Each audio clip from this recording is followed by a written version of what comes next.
Welcome to Welcome Map to Men. Map Men. Today we're... Hey, can you stop that? Hey, can you stop that? That's That's really really irritating. irritating. Stop it. Stop it. I'm an You're idiot. an idiot. Oh.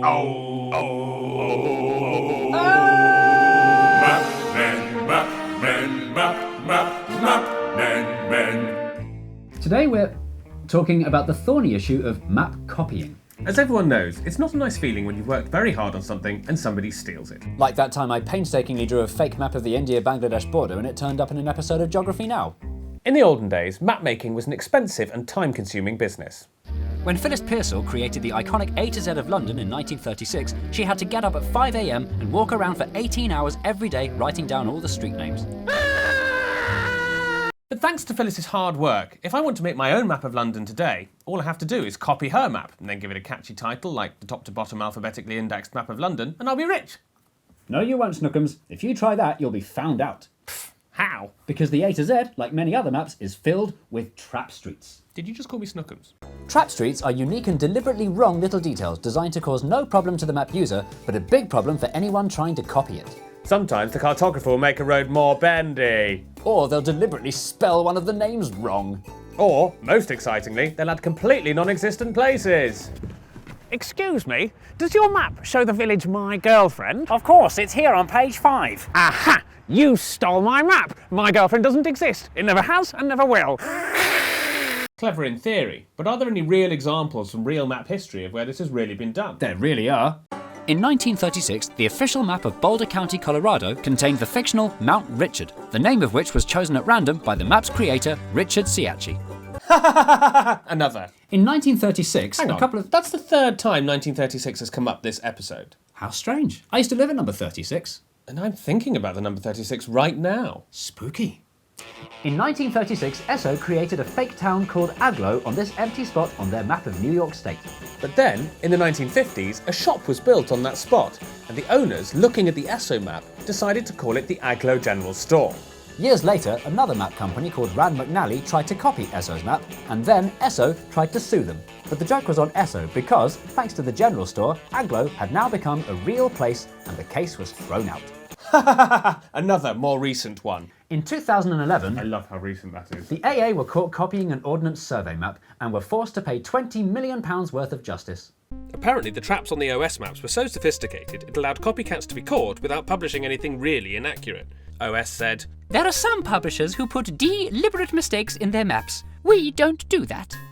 The problem is, trap streets by their nature are very tricky to find. In fact, if you ask map makers if their maps have any inaccuracies, they deny it. Hello? Hi, is your map full of mistakes? No, it's not. See? So we've made it our mission to set out and find examples of trap streets that can be seen in up-to-date maps you can buy today. Right, off we go. Wait, if you can teleport, why are we in a car? There's one. According to the 2005 A to Z, there's a road going through this park called Whitfield Road. But there isn't. No, there isn't. Aha! This here is Book Mews, but the A to Z calls it Brook Mews. Cheeky. Oh look, there's another one. Google Maps says there should be an entire town called Argleton here, but in real life, it's just an empty field. But of course, it's pretty easy to catch out a Google Maps trap street because all you have to do is click satellite view. and anyone who wants to make their own map can just copy that. Which is basically what everyone does and nobody cares. If you can think of any trap streets that we've missed and want to mention it in the comment section below, Don't. Don't. Don't. Don't. Don't. Don't. Don't. Don't. Thanks. Don't.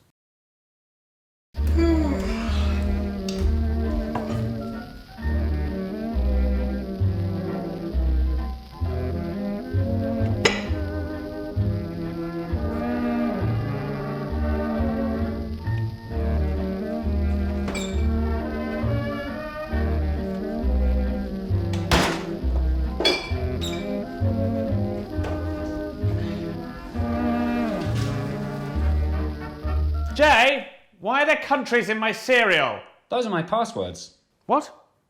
That's not a good enough explanation. Well, I've got so many I need to store them somewhere. There's my email, bank account, social media, your bank account. How am I supposed to remember them all? Well, you clearly haven't heard of Dashlane. I have now. What's Dashlane? Dashlane is the only tool you need to stay safe online. It stores all your passwords and personal info in one place. So does my cereal box. Yes, but Dashlane is easy to use. It generates ultra-secure passwords with just one click and keeps them stored safely on any device you have. Literally any device. Dashlane makes everything easier, from managing your financials online to sharing passwords and accessing content that would otherwise be blocked. Plus, it warns you if your data is compromised and keeps you safe from hackers. That's exactly what I need. Can I sign up right away? You can do better than that. If you go to dashlane.com/mapmen, you can get Dashlane now by pressing Get Dashlane Now. So you can have a 30-day free trial of Dashlane Premium. Golly gee whiz, thanks for recommending Dashlane and improving my online experience. All I've got to do now is put my old passwords into Dashlane. Finland tastes great.